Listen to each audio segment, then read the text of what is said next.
You're watching the Eternal Tournament Series. And we are back and ready for the main event, the Season 5 Eternal Tournament Series Invitational.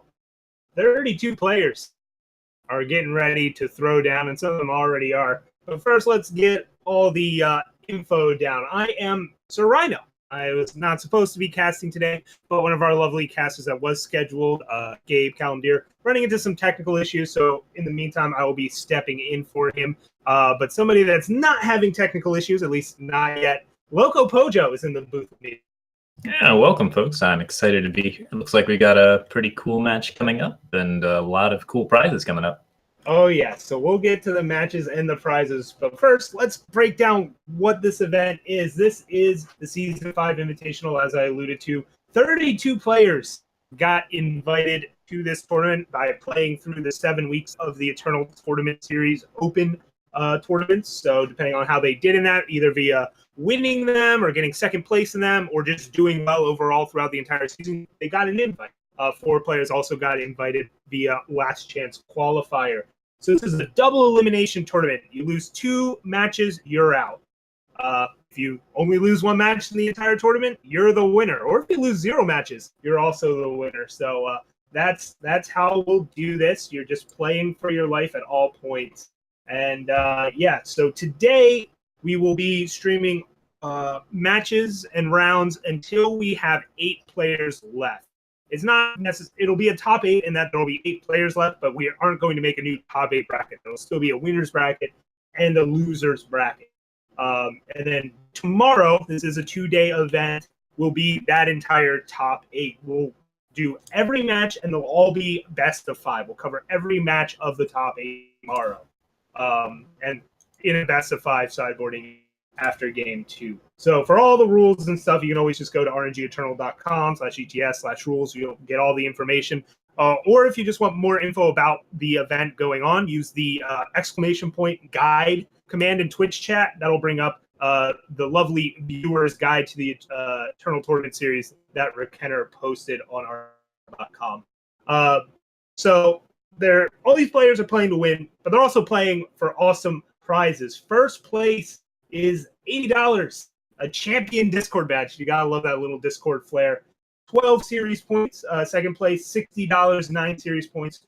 Third place, $40, 7 series points. Fourth place, $20. Fifth and sixth place, $15, 4 series points. And rounding out the top 8, 7th and 8th place, $10 and 3 series points. So series points are part of qualifying for the World Championships. Again, all that information is on aReNGeeternal.com.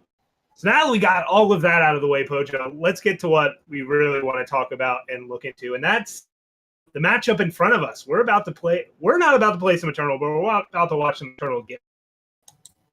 Yeah, that's right. We've got Hulkbuster versus Tatsumaki here. Felon Control versus Time Justice Primal Aggro Midrange. It's a pretty cool looking list on both sides. So we have 4 Varas in Tatsumaki's list with a really significant amount of late game control elements. The Champions of Cunning, the Black Sky Harbingers, the Withering Witch, just the big sort of unit package that tends to win the game in the late game when you're just getting all of your units back with Vara Fate touched. And on the TJP side, we have a cool Scouting Party, Seraph, Kothan, sort of aggro-based deck with Stand Together for a big reinforcement. Yeah, and I really love the approach Hulkbuster's taking to this aggro deck. 3-faction aggro deck, a little sketchy, can sometimes not work out, but Awakened Student Kothan, both very powerful 2-drops that can be proactive, reactive. Desert Marshal's a wonderful Swiss Army knife. 4 Amber Acolytes to smooth everything else out. But the real intrigue here is, I think, Hulkbuster's sideboard, where instead of, maybe changing up your removal or interaction that you might see from other mid-range or aggro decks, Hulkbuster has the option of changing threats. 4 Shelterwing Rider, 4 Dawnwalker in the sideboard, to really keep your opponent guessing post-board about what even they are trying to answer and how to answer. Yeah, it's a pretty active sideboard. The Dawnwalkers are a real fun card if you want to switch into the mid-range, and combined with Surso and Shelterwing Rider, which is a 5-power or more unit, there's a lot of different ways to bring those Dawnwalkers back if you want to completely transform in your sideboard to a mid-range style. You've also got the Crystallizes and the Scouting Parties just kind of pushing through card draw, which tends to help very much in the late game. In the more tempo-oriented version of the deck, which is the main board version, the Stand Togethers and the Xenon Obelisks are making those Scouting Parties into an absolute terror. Yeah, so if you're on Tatsumaki's side, especially post-war, you're going to be scratching your head about how to attack all of these threats that are coming at you. And sometimes when you don't quite know how to handle it, the best answer is, well, I'll just keep jamming 4 Champion of Cunning, 4 Black Sky Harbinger, 4 Vera, and it'll just figure itself out. I love the 4 Vera approach Tatsumaki's taking. Maybe not for this matchup specifically, but especially against decks like Praxis. Once you start those Veras going, there's not a lot Praxis can do to. So I like the Vera approach with Felon Control right now. I like how it's very good at keeping stuff on the board, presenting problems, still has Witch, Harbinger, Lightning Storm combos, and a lot of good removal and card draw to back it up. Just good old-fashioned nice stuff from this Felon Control deck. So who do you like in this matchup? I think if you're looking at the matchup, you can either go under or over your opponent in terms of what's going on with the meta. The Tatsumaki is playing a control deck, so Hulkbuster's already sort of got his main board in the right spot to be sort of underneath the control deck and push through and be the beatdown in this matchup. I think if he wins the first match, then he's got a very good chance of winning just the future matches as a result. If he needs to try to switch into mid-range to match value on Felon Control, he's going to have a much harder time because the Felon Control deck can actually like scale up further above Tatsumaki. Yeah, these if Hulkbuster can get like the turn 2 Awakened Student or Kothons down, Tatsumaki could end up having a lot of trouble dealing with those. Permafrost at least can answer Awakened Student cleanly, but even then they can keep growing and eventually get silenced via Valkyrie Enforcer or Desert Marshal and keep hitting you. You can't Permafrost Kothon. No Suffocates anywhere in Tatsumaki's list to deal with these units. So those are going to be hard. These Annihilates aren't going to find a lot of great targets early in the game. Later on, there's still things like Sandstorm Titan and Valkyrie Enforcer to hit. But again, on top of all this, on top of Tatsumaki's removal not lining up great, there's Stand Together still to deal with. Luckily, no Protects, but Stand Together is still a huge problem for certain Felon Control lists. Yeah, Hulkbuster's deck is not what I would call like traditional aggro. It's much more tempo-oriented. It's a little bit more into the mid-range, into the 3s and the 4s. But like as a result, I think that he's still like looking pretty good against like a lot of the sort of standard film answers. You've got your Vara's Favors, you got your Black Sky Harbingers. If he plays Black Sky Harbinger onto like a scouting party, then that's a complete swing in the right direction. But if Xenon Obelisk or Stand Together are up to sort of counter that, then Hulkbuster's going to have probably enough damage to push through in the late game. So it's going to be pretty exciting to see how that goes. Yeah. So I think a lot of it's going to come down to is Tatsumaki's removals and threats lining up right, and also is Hulkbuster's power cooperating. And while it is cooperating, if they find Scouting Party, do they have Obelisk? Do they not? Yada, yada, yada.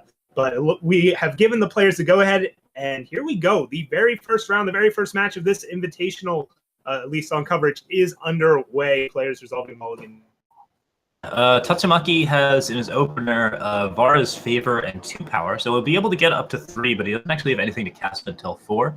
So he still needs to draw a little bit more to get the deck working. This is a very like power-hungry deck. It needs to have like a really, really good power draw to get things started. With Hulkbuster, his power is a little bit on the weak side. He's got Seek Power and the Seats. He can play Initiate down, but he has to play it down on turn 2. And then the double Scouting Party don't really present like an aggressive threat against Felon Control. So he's going to probably throw that back. It's kind of hard to say. He's still looking at the hand, and we'll see if he decides to keep this. Yeah, if I'm Tatsumaki, I'm pretty happy with this mulligan. Vera's Favor on the play means it can hit Initiative Sands, as we see Hulkbuster finds one here as their turn 1 play. So that's going to give them a huge lead. And then also has Permafrost for if they have an early Awakened Student, and then even things like Steward of the Past and Feeding Time. So this is a great start for Tatsumaki. Yeah, Initiative Sands is an extremely powerful card for getting your sort of aggressive threats out early, but it does suffer against the Felon matchup just because of Vara's Favor. The ability to just seek out a power and also get rid of one of your opponent's best ramp cards and sort of like just trade 0 for 1, it's a pretty big deal here, and it's going to sort of slow Hulkbuster down, meaning he doesn't get that Sandstorm Titan down on turn 3. Hulkbuster's super happy to draw last turn an Awakened Student, gets that down. Tatsumaki opts to not permafrost and instead wants to get one of these Wisdom of Elders out of the hand to dig for more power. And that'll let Hulkbuster get in for damage. Yep, yeah, these Awakened Students are going to be pretty tough to deal with on the Film Control side. Like, they can be suffocated, they can be dealt with in a couple of different ways, but the main thing is that they are, of course, hybrid-colored units. They don't die to some of the traditional removal, and they start pretty small, but they tend to get very, very out of control very quickly. So it's always hard to decide when it is that you need to spend a removal on these cards. Tatsumaki deciding, do they want to deploy a Steward of the Past, or do they want to permafrost and get another Wisdom of the Elders out of hand, and opts to go with the removal plus Wisdom plan, and Hulkbuster responds by silencing. Yep, silencing permafrost gives him 5 power on board, allows him to push in and continue to stay aggressive. In addition, just neutralizing the permafrost is pretty good. It's another card out of Tatsumaki's hand. These Stewards of the Past are going to prove to be problematic. The Vanquishes don't line up very well against them, and they really stop Sandstorm Titans hard in their tracks. So it's going to be tough for Hulkbuster to push through, especially since he doesn't have other units that can attack into Steward of the Past profitably. These double Stewards from Tatsumaki are probably going to be really crucial in the matchup. Yeah, Tatsumaki deciding to take out the 3/3 again with a permafrost. It's important to try, especially against a deck playing Stand Together, to use your removal when possible, when Stand Together is not up. Wow. Silence off the top, because that's what Combrei does. Clears the way for the Sandstorm Titan. Yep, it's one good way to match up against Steward, just get more silence targets down, and that tends to work out very well for you. So Hulkbuster has the ability to initiate, but he probably doesn't really want to. He decides to pass turn, and Tatsumaki, of course, has a second Steward just lined up, ready to go. And he picked up the Annihilate, which is solid against that Sandstorm Titan. Not a fan of holding up Annihilate here by Tatsumaki. I just mentioned how Hulkbuster is playing 3 Stand Together. I think while Stand Together's down, that's when you want to use the Annihilate. Doesn't get punished for it here, but by killing Steward, it does mean this Valkyrie Enforcer takes. Yeah, I think it's fine since he's able to still block the Sandstorm Titan with Steward of the Past. You can certainly throw it early either way, but like you're kind of expecting your opponent to try and play a Silence unit before Standing Together. So if you can get the Annihilate off then that works out pretty well, and it does prevent there from being a Stand Together. I think either route is pretty fine, but certainly you don't want to hold it all the time, and it is one of those things where ordering, well, it's a little greedy for ordering. Yep. Tatsumaki takes out the 2/1 before it can get any bigger via either Stand Together or Demon Obelisk. Any of these small units can become real threats as the game progresses, and now it's to think about whether or not they want to use Feeding Time on this flyer or save it for something else. If I'm Tatsumaki, I like getting aggressive. Yeah, Hulkbuster's starting to look at disadvantage here with Vara's Favor coming out of Tatsumaki's hand, and Tatsumaki's still at 14. The Stand Together helps him. It gets him a 4/4 flyer in the air, which is certainly something that Tatsumaki can't really deal with at the moment. But he is going to be like outweighing on units and finally taking control of the board pretty quick here. So Hulkbuster needs to use that 3-turn clock as best as he can with the Stand Together. Yeah, Tatsumaki might take control of the board, but this Vera is not getting any units back. And this Feeding Time now won't be able to take out this 3/3 flyer. So this is a real clock for Tatsumaki. They're going to have to draw pretty well here, as Vera is just going to be a 6/6 for 8 that gets vanquished. So, yeah, this is what I was talking about with when you have removal against Stand Together decks. It's important to use it before they find Stand Together, or you end up running into a real headache. Yeah, so we have the Valkyrie Enforcer at 4 now. That's 3 turns for Tatsumaki, and then he's out. He can still draw into quite a bit of removal. There's still Annihilates, there's still Feeding Times, there's still plenty of different things that he can actually get to deal with flyers. But his Champion of Cunning, if he plays the blue, will also help him out. I think he's definitely looking for those answers, because with the Scouting Party coming down, that clock actually becomes a little bit tighter. Yeah, okay, another Feeding Time for Tatsumaki here. Can deal with the flyer. It's not going to deal with these Yetis. No, it's not. The extra 2 draws will help Hulkbuster, although overall he's going to lose some board position. I think Tatsumaki, if he feeding times the Valkyrie Enforcer here, he's still got a little bit of time to draw into a Black Sky Harbinger, which will stabilize his board again. There are some outs for him here, but he is in a bit more trouble now, and Vara is just not helping in this situation. Yeah, I mean, you have to feeding time the Valkyrie Enforcer here, or you're dead on board. Tatsumaki is only at 7, and if he opts to go for blocking the Yetis to cut down on draws, they're gonna go. Tatsumaki's gonna go down to 1. So this is not a good spot to be in at all for Tatsumaki. Yep, he can either block 2 Yetis and prevent 2 card draws, or he can block 2 Initiates and basically just neutralize Hulkbuster's power. Hulkbuster doesn't really have anything above 5, with the exception of more scouting parties, so I don't think he's too bothered by losing the Initiates, but certainly the extra health is going to help Tatsumaki out, especially if he draws into that Black Sky Harbinger and just suddenly board wipes. But it's going to be down to the next draw, and that's not a good situation for the Film Control deck to be in.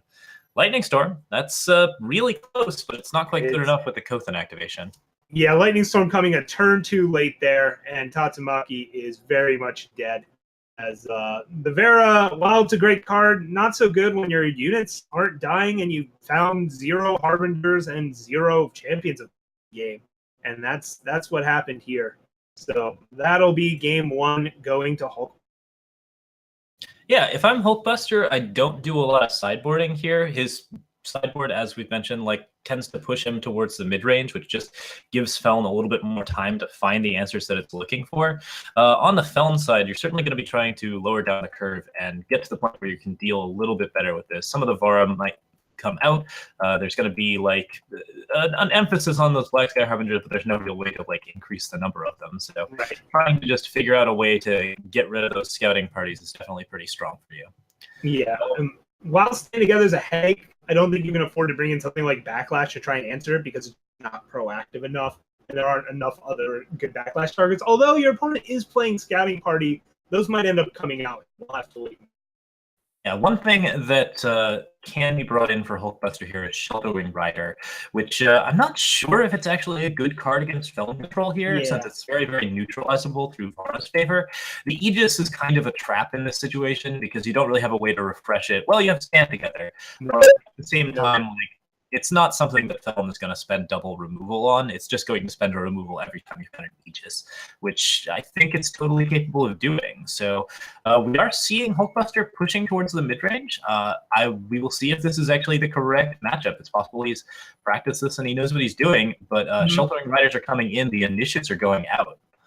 Yeah, I like this. Just bigger and better threats everywhere. Sheltering Rider, while it's going to lose its Aegis quite often against a deck, rocking things like Witch and Harbinger, it gets those stats back once you cast the Stand Together, and we see Hulkbuster bringing in a 4th Stand Together, and 4 Scouting Party as well. So if Tatsumaki can predict this sideboard strat, I wouldn't be shocked to see the backlashes. Maybe the most surprising thing here is Dawnwalkers coming in for Hulkbuster against the deck rocking 4 Steward of them.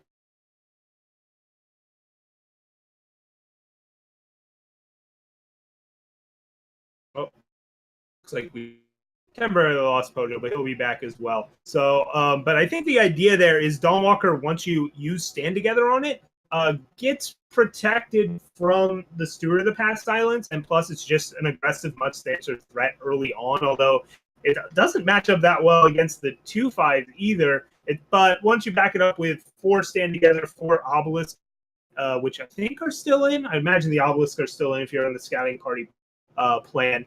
It can work out well. So Tatsumaki here, if we want to see a 3rd game, Tatsumaki needs to win this one. And if Tatsumaki wants to avoid losing in the first round, would also need to win 2 in a row here, as Hulkbuster is currently up a game. We'll see where that goes as the challenge is out, and I think we're just waiting on players to get ready here.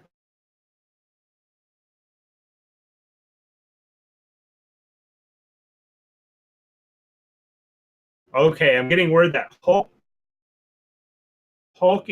needs a little break here, so we're not going to a break at all, but hopefully he'll be back very, very shortly.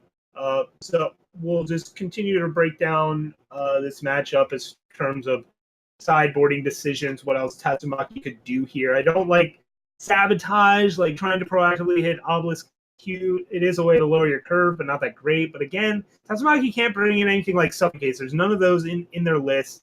I expect the extra Permafrost to come in, even though it is a little sketchy against this many silences. You kind of have to have some sort of plan to answer all these threats from your opponent. So we'll see how that works out. Lightning Storms are another like weird kind of good, kind of bad thing. If you know your opponent's bringing in Dawnwalkers, it gets a little more appealing, and you already stall the scouting parties, but it's not hitting the big stuff. And this is really the appeal to Hulkbuster's list. It's playing so many threatening cards, but they're attacking at a lot of different angles that you're just simply not going to find a cure-all answer to it other than kill your opponent before these threats become a bigger problem. This is going to be really, really intriguing. I think Tatsumaki could have taken that first game if he was a little more aggressive with the removal and the timing, but that is the power of staying together, as we saw. It really puts pressure and discomfort on the Feln and any control player in terms of you better use this removal at the right time, even if you want to save it for something that's more of a threat. Anything can become more of a threat because of standing. It's a very powerful. Luckily, for Tatsumaki at least, doesn't have to worry about Protect, which is another card that can cause some real headaches. But again, just really high threat quality from Hulkbuster. If Hulkbuster's hitting the correct power on time and the correct influence on time, it's just going to present a real headache for Tatsumaki.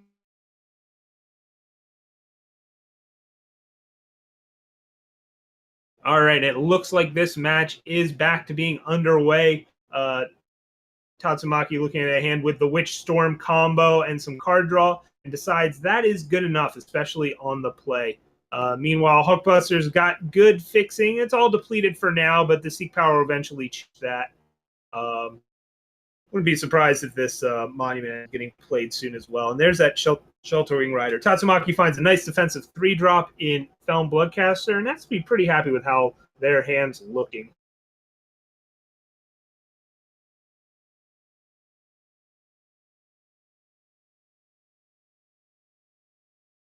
So we see the Seek Power come out from Hulkbuster, sees another Seek Power. So yeah, double Seek Power this turn, and Hulkbuster's influence is just smooth sailing from here on out. We'll be able to just curve out and plop down threats every turn. Tatsumaki's got to decide if he wants to preemptively get a 2-5 down or get this Wisdom out of hand, and looks like he's going to opt to play Wisdom the Elders. Hulkbuster finds an Acolyte, but probably just wants to play better threats here. Already has 2 more power in hand. But no, opts to play the Amber Acolyte here anyways. I would have liked to have gotten a better threat on board, but Hulkbuster likes saving the Enforcer because it has a good silence and saving the Seraph just so it doesn't give Tatsumaki a good removal target. Working on getting Pojo back. Not sure where he scurried off to, but hopefully he's all right. Yeah. All right. So yeah. I don't know if weather's causing all of these technical issues or some other supernatural force.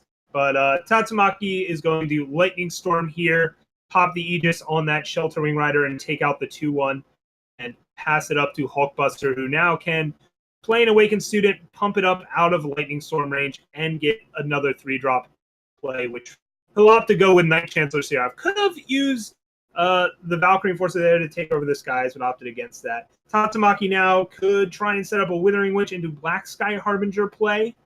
Black Sky Harbinger not killing anything here. Witch Harbinger not quite as good against a Awakened Student, but at least it's shrinking the Awakened Student into a spot where it gets blocked for a couple turns by Bloodcaster. So we'll see what Tatsumaki ends up doing here. As there's some risk in trying to Witch Harbinger as your opponent's playing both Stand Together and Obelisk. So luckily for Tatsumaki, this gamble looks like it'll at least reasonably pay off, as Hulkbuster has neither of those cards in hand. Instead, just a Valkyrie Enforcer and a Rheinarch and a whole lot of power. So at least this Awakened Student will get out of range, but looks like this Sheltering Rider and Seraph will get eaten.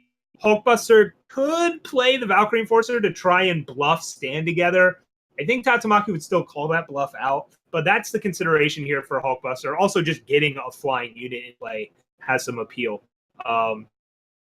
And yeah, opts to go with the Valkyrie Enforcer, silence the 2/5 so that it can't draw cards. And if I think Tatsumaki here, you know, I don't see a reason to not play Harbinger here. You could go with your 3-drop plus a feeding time somewhere.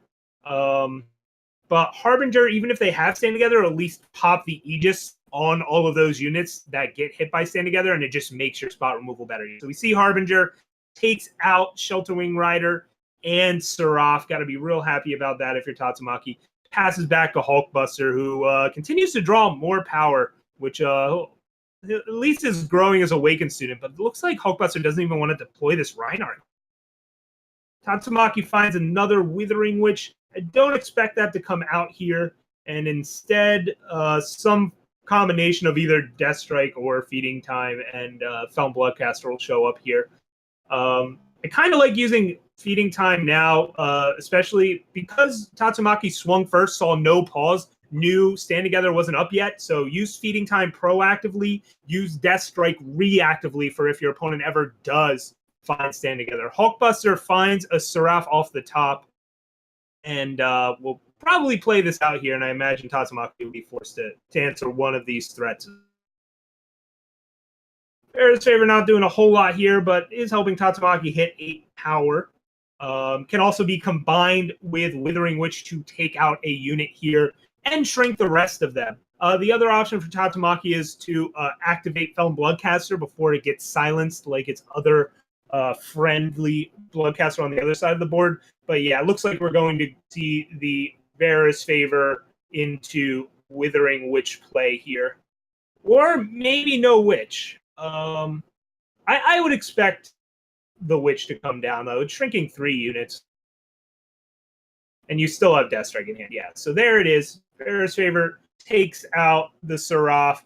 And Hulkbuster finds Obelisk, taking both of these units crucially back out of Harbinger and Harbinger and Lightning Storm range, but still can get double blocked or trade off in a lot of spots. So the Reinhardt comes in, but gets met with a bunch of witches and other things. Tatsumaki wisely putting a 3rd unit in front, just in case somehow Hulkbuster was slow rolling this Obelisk and also had Stand Together. But now doesn't feel compelled to answer this Valkyrie Enforcer, except finds an answer to it anyway with Annihilate off the top from the Bloodcaster. And Hulkbuster is not in good shape yet. Tatsumaki even taking a Valkyrie Enforcer from Hulkbuster.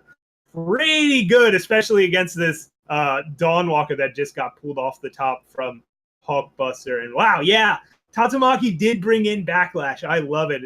That's going to be a nice card to have here. And imagine Tatsumaki is just going to take over the skies with this Valkyrie Enforcer. Can hold up both Death Strike and Backlash, and is sitting real good here with 6 attack in the skies to Hulkbuster's 10 health, which will the pressure comes in, saving this Death Strike for something like a Sandstorm Titan that could come out and ground everything. Doesn't really care about this Dawnwalker. And Hulkbuster just finds another ground unit, and Tatsumaki takes game 2, and we will see a 3rd game. So Hulkbuster drawing quite a bit of power, but so did Tatsumaki, just had better things to do with it, and had to be pretty happy that no Stand Together, late Obelisk. That's the kind of game script that the Felon player wants to see. So we'll see if the players make any other adjustments. Looks like Hulkbuster's already trimming down on those Dawnwalkers and instead trying to get some Desert Marshals back in, realizing that, hey, my opponent has big flyers, and I didn't even see Champion of yet. So I've got to really keep those in mind. And it looks like some Desert Marshals will be coming in for Dawnwalker. Tatsumaki didn't even have Student of the Past, but still dealt with the Dawnwalker simply because stealing a Valkyrie Enforcer from your opponent's a pretty good play. Tatsumaki looking at switching some things up. Yeah, getting another Permafrost. And we do see Sabotage from Tatsumaki, hoping to hit Stand Together and Obelisk before they become problems. It can also hit Scouting Party, so it's got some real good targets in this matchup. So especially post-war, once you know all those kind of cards from Hulkbuster, I think that makes a lot of sense. Going to mulligan that hand, though, on Tatsumaki's end. Same with Hulkbuster. Neither player super happy with what they saw. Hulkbuster has some need for more power, for sure. And on Tatsumaki's side, also needs some influence hits, but Seed of Cunning going to do a lot of work here, and Island's Favor helping out well. So at least most cards in Tatsumaki's deck are at least castable now, not the Vera. It's going to have to find some more shadow sources at some point. But Hulkbuster crucially hitting that power as well, and now we'll be able to cast lots of spells moving forward on both ends. Hulkbuster here has to decide, do I want to get the Titan out first? Do I want to establish some obelisks and get this 2-1 out of range? This attack would mean no obelisk, unless the obelisk comes down first. And yeah, that's what Hulkbuster's thinking about now. You know, getting obelisk down where you're not under pressure seems like a good idea. And yeah, that's what Hulkbuster opts to do. A lot of times you'll hear players go with the mantra of Titan first. But I don't mind this, considering how Hulkbuster's looks here against Saver, stuff like that. Turning your 2-1 into a real threat, maximizing the number of threats you have against Feln, a nice spot to be. Tatsumaki, finding more Bloodcasters, but not finding more Shadow Sources. Thinking they might need to just draw main phase here to try and hit a Shadow Source. Plus, if you find a Permafrost, you're not super happy with Permafrosting a 3-2, but it's still something you can do. But no, Tatsumaki opts to not use Wisdom on their turn. Not the biggest fan of that, but now at least they get to hold up Annihilate, I suppose. But I would have liked to Wisdom there just in case you find something like Feln Banner and you didn't want to play, like you could have played Depleted Power this turn. Instead, valuing holding up Annihilate a little bit more. So Hulkbuster again deciding, do I want a second obelisk, or is this where I start playing an extra unit? I think this is where I start playing more units. The first obelisk is nice. The second one, not quite as nice in this scenario. And yeah, Hulkbuster opts to get 2 threats on board.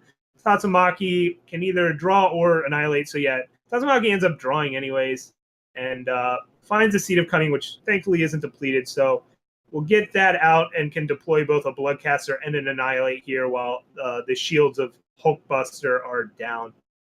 Could go for the Witch play. It looks like that's what they're considering. I think there's a lot more safety in Annihilate plus. Like you don't have that many Annihilate targets from Hulkbuster's side of the board, anyways. I don't know why you'd want to save it when Witch and Harbinger can be a lot more valuable moving forward. So yeah, Tatsumaki instead goes with the Annihilate line, and Hulkbuster presents more threats that don't die to Annihilate. They do, however, die to this Feeding Time that just got ripped off the top of Tatsumaki's deck. So that could be an option. Tatsumaki could also go with a Steward, but this Kothon's threatening to ultimate next turn off of a 6th power, and that has to be a concern for Tatsumaki here. So would not be shocked to see a Feeding Time come out on it. And this is the power of the TJP deck. These cheap threats like Kothon and Seraph are also very threatening in the late game, right? Seraph with activations, Kothon with their ultimate there as well. Opts to go with the risky line of Withering Witch, and Hulkbuster now can just drop another obelisk, get them out of Harbinger range. Could have also deployed a scouting party there, but they would have been in Lightning Storm range still, so I don't think that was a risk Hulkbuster wanted to take. But Hulkbuster is going to swing with this Seraph off of the trade with this 2-5, and Tatsumaki won't take it. Tatsumaki not interested in trading Bloodcaster for a Seraph there, even though Hulkbuster only had 2 power-up. I'm a little surprised by that, but I realized the Bloodcaster was holding back these other 4-2s, but that Kothon can still take to the sky, and you have more 3-5s, 2-5s, and 3-5s in your hand anyway. So a little surprised that Tatsumaki didn't take that trade with Seraph. That is a must-answer threat, and you don't need this activation from the Feln Bloodcaster anytime soon. So Hulkbuster now will take to the skies with this Kothon as Tatsumaki plays just a Steward of the Past and bashes in again with Seraph. And I gotta expect Tatsumaki to trade with this Seraph at this point. And I'm guessing the Annihilate will come out on this Owl that they got for free. So I'm not the biggest fan of Tatsumaki's lines of play here, but we'll see how it ends up working out.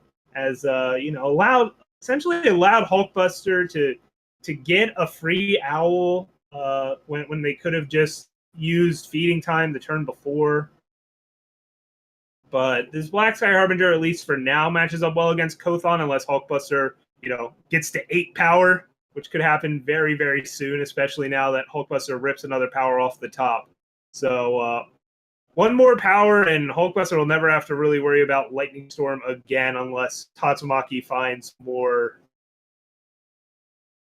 witches. But in the meantime, 4-2 Flying Kothon is the deal here, and Tatsumaki knows that Hulkbuster has the 8th power in hand because Hulkbuster played a seat that turn plus an Amber Acolyte. So knows that this Kothon's about to become a 6-4. That Valkyrie Enforcer is about to become a 7-5. But still, the best play Tatsumaki thinks they have here is a Champion of Cunning. And yeah, here comes some real threatening cards here. 6-5 Amber Acolyte. That is some scary stuff. And a lot of damage coming in as Tatsumaki's only sitting at 9 health. Going to be forced to make some awkward blocks, sure.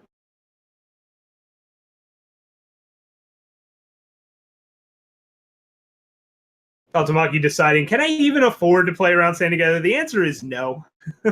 But as it stands, Tatsumaki will be going down to 2, and Hulkbuster will be able to either follow up with a bunch of 5-5s via Scouting Party or a Knight Chancellor Sirach.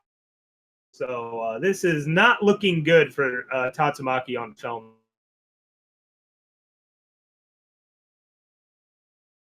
So combat damage goes through. Hulkbuster still has a massive threatening flyer in the sky and a threatening Amber Acolyte on the ground. And just deciding, do I want to really commit to this board with a Scouting Party, force my opponent to have Witch Storm, although they haven't Witch Stormed in the past turns? Or do I go with the Seraph who, Seraph Lotto, right? So decisions here to be made for Hulkbuster. I don't know if there's a right decision other than both are good choices. It's just which of these is a better choice.